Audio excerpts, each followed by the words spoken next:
Olá, estamos chegando com mais uma edição do Nossa Igreja.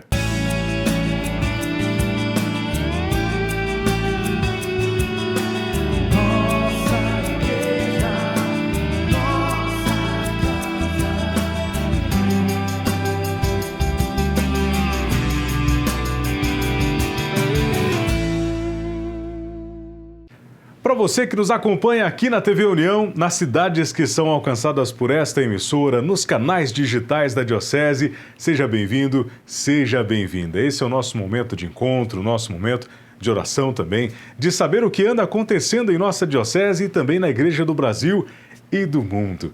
Nesta semana o programa Nossa Igreja convida você, sempre de costume, a rezar conosco logo no comecinho do programa. Elevar aquela prece, nosso louvor, nosso agradecimento pela vida que o Senhor nos concede todos os dias. Vamos rezar juntos? Em nome do Pai, do Filho e do Espírito Santo. Amém. Pai nosso que estais no céu, santificado seja o vosso nome. Venha a nós o vosso reino, seja feita a vossa vontade, assim na terra como no céu. O pão nosso de cada dia nos dai hoje, perdoai as nossas ofensas, assim como nós perdoamos a quem nos tem ofendido. E não nos deixeis cair em tentação, mas livrai-nos do mal. Amém. Que essa não seja apenas nosso momento de oração, mas que possamos estar cada vez mais próximos, íntimos, em momentos de oração, em outras oportunidades também. Com a oração que Jesus nos ensinou ou com aquela que brota naturalmente do nosso coração. Vamos criar e fortalecer esse diálogo com o Senhor. Assim como, por exemplo, neste mês de setembro, em que abordamos no programa Bate-Papo Pastoral Alexo Divina, que tenhamos essa proximidade da palavra, que ela nos ajude a rezar também. Nós estamos nos aproximando do mês de outubro e neste ano de 2024 temos eleições municipais. A Diocese de São João da Boa Vista criou uma cartilha de orientação para aqueles que procuram levar realmente a política de maneira honesta, tranquila, justa, fraterna. Essa é a orientação. E para falar mais sobre este assunto, nós contamos com a colaboração da Pastoral da Comunicação lá da Paróquia São Pedro Pescador de Mogi Guaçu, que captou as imagens, fez uma entrevista com o Padre Luiz Antônio Pena, ele que é assessor do Conselho Diocesano de Leigos de nossa Diocese, que colaborou também na composição deste material. Vamos ouvir. Uma alegria estar aqui diante desse programa da nossa igreja, né? Para a gente falar um pouquinho da nossa cartilha que nós fizemos para a Diocese, né? Pedido de Dom Eugênio, a gente elaborou aqui uma cartilha, né? Baseada também já em algumas experiências, tanto da Diocese de Jaboticabal, como também do Sul 2 do Paraná. E o objetivo desta cartilha, na verdade, é oferecer alguns horizontes de como cada um dos elementos da hierarquia da igreja pode dar a sua contribuição, aquilo que é vedado e velado também, sempre lembrando que a igreja como um todo, ela não é partidária, né? A cartilha visa oferecer muitos critérios de reflexão sobre o contexto atual, político, a conjuntura também, que nós estamos vivenciando no nosso país, né, para que você tenha elementos de discernimento de qual candidato você quer escolher, que isso corresponda também aos valores cristãos. Hoje em dia, nós precisamos buscar pessoas que nos representem bem e também tenham em vista também a própria doutrina social da Igreja, principalmente baseada nessa encíclica Ajuda, porque ela tem grandes referências a Fratelli Tutti, né, a encíclica do Papa Francisco, falando sobre essa amizade universal. Onde no mundo de hoje, com tanta polarização, os candidatos que são respeitosos, que querem um diálogo, que querem propor e debater, mas nunca criar embates, mas debates saudáveis, né, para que de fato não se percam e pensem que o outro, como adversário político, é um inimigo a ser eliminado, quando na verdade é apenas um adversário com ideias e opiniões diferentes, às vezes projetos diferentes também. Então nós cristãos queremos oferecer algum mecanismo através dessa cartilha e também depois de um folder que será distribuído em várias paróquias que assumiram esse compromisso com a Diocese de transformar também esta cartilha no final dela um flyer para que você possa fazer uma reflexão, para você também ter aí um horizonte de discernimento. O objetivo da diocese é falar e mostrar que a igreja ela participa da política, daquela boa política que fala o Papa Francisco na carta encíclica Fratelli Tutti. Esta política também que promove a dignidade humana, que escolhe sempre a vida em primeiro lugar. Então aqui estamos oferecendo alguns critérios para que você reflita um pouquinho sobre o tempo de hoje, as suas diversidades, as suas dificuldades, mas também quanta coisa a gente pode encontrar de bem e de pessoas que querem fazer também o bem acontecer através também de uma dedicação e talvez com propostas alinhadas àquilo que a igreja pensa, sempre a favor da vida, do começo ao fim, contra o armamento, e vários critérios éticos também que estão colocados aqui na cartilha, que se você aprofundar, você terá um horizonte também para poder, você e seu grupo, quem sabe até ser uma oportunidade de levar essa cartilha para algumas rodas de conversa, onde também vocês mesmos possam, através dela, aprofundar esse tema tão importante. E neste ano que temos aí as eleições municipais, com prefeitos e vereadores, escolhermos realmente pessoas e candidatos que busquem esta promoção do bem comum e esse diálogo também, mesmo com os diferentes, sabendo governar para todos, até para aqueles que pensam diferente deles também. Então aqui é o nosso objetivo fraterno, de criar um instrumento de fraternidade, nada partidário, mas simplesmente um instrumento de reflexão. Ela é um instrumento assim que está colocado à sua disposição. Nós temos aí com certeza o pessoal da comunicação que vai pôr o link, temos o link dela também nos próprios meios de comunicação da nossa diocese. Você pode baixá-la também, inclusive, se assim desejar, assim também como algumas paróquias estarão fazendo chegar algumas lideranças também. Então, você é nosso convidado a multiplicar essa ideia, a multiplicar esta cartilha e com ela também ajudar tantas outras pessoas a encontrar uma boa e saudável orientação. Queremos uma política que construa pontes, não que construa muros, e que seja capaz de sair do nós contra eles, para ser capaz de vermos que todos juntos podemos mais, e se queremos construir o mundo da civilização do amor, só com o diálogo, só com a fraternidade e só com o cuidado da vida e a ética humana do início até o fim. Esta é a nossa proposta. Ajude-nos a divulgar essa ideia e também fazer chegar em muitos corações essa reflexão. Que Deus abençoe a todos e aí, tão próximo no nosso momento de sermos cidadãos, que façamos bom uso do nosso voto para promovermos a dignidade humana de forma concreta e plena na justiça que Deus quer e da igualdade que Deus quer para todos e todas. Deus abençoe vocês. Muito obrigado, Padre Pena, pela colaboração, pela participação aqui. Grande abraço também à equipe, Igor, Luan, lá da Paróquia São Pedro Pescador. A Pascom de vocês realiza sempre ótimas contribuições aqui conosco também com a Pascom Diocesana. Parabéns pelo trabalho e pelo empenho. Muito obrigado pela colaboração. Vamos agora aproveitar e ouvir a palavra de Deus, que nesta semana tem a participação do chanceler Padre Diogo, que reflete conosco sobre o 24º domingo do Tempo Comum. Olá, venho aqui para meditarmos a liturgia deste 24º domingo do Tempo Comum. Nós estamos reunidos em nome do Pai, do Filho e do Espírito Santo. Amém. O Senhor esteja convosco, Ele está no meio de nós. Proclamação do Evangelho de Jesus Cristo segundo Marcos. Glória a vós, Senhor. Naquele tempo, Jesus partiu com seus discípulos para os povoados de Cesareia de Filipe. No caminho, perguntou aos discípulos: quem dizem os homens que eu sou? Eles responderam: alguns dizem que tu és João Batista, outros que és Elias, outros ainda que é um dos profetas. Então ele lhe perguntou: e vós, quem dizeis que eu sou?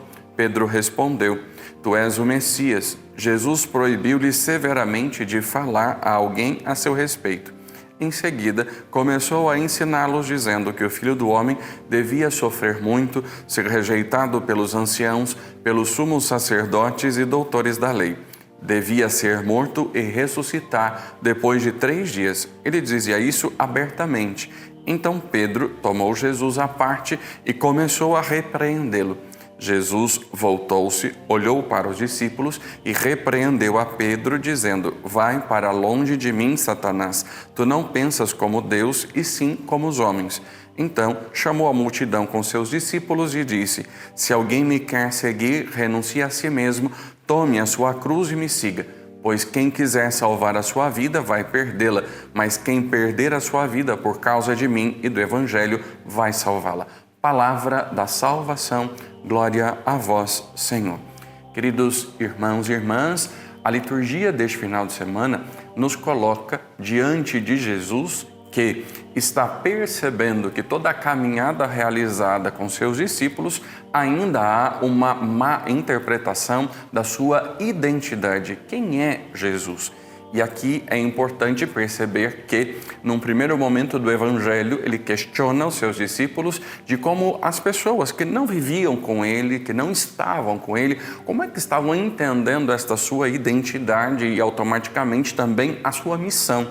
E aí percebemos na fala dos discípulos que as pessoas estão reconhecendo Jesus como João Batista, que teria voltado e ressuscitado dos mortos, outros ainda que seria Elias, que teria voltado, e outros ainda que seria algum dos profetas. Nenhuma dessas respostas vai diretamente ao encontro de quem realmente Jesus é.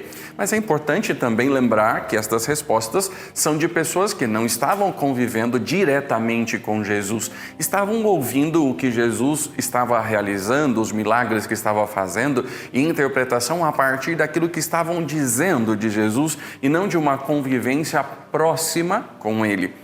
Claro que estas respostas vão distanciar realmente da identidade de Jesus.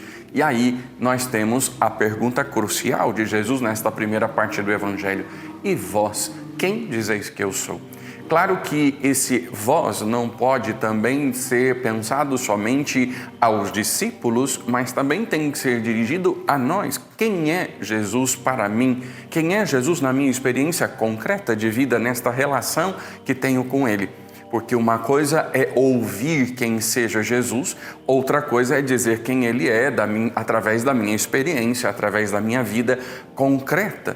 E aí, então, a grande pergunta de Jesus no Evangelho, quando se dirige aos discípulos, é aqueles que Ele escolheu para estar junto dEle, aqueles que estão caminhando com Ele, qual é de verdade a identidade que eles estão entendendo de Jesus? Qual é a compreensão que eles trazem da identidade e da missão de Jesus?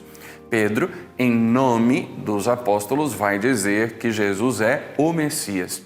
Aqui é importante lembrar que na resposta de Pedro está correta teoricamente, mas é interessante que na prática nós vamos perceber que a compreensão dos discípulos não é a real identidade de Jesus e a verdadeira missão de Jesus. Por isso é necessário que Jesus pudesse esclarecer aos seus discípulos, proibindo-lhes então que dissessem aos outros quem ele era, mas esta proibição está no sentido de que eles não entendessem mal qual é esse messianismo de Jesus, que não é o messianismo político, que não é o Messias que vai tomar o poder em Israel, que vai expulsar os romanos e que vai então governar politicamente sobre Israel.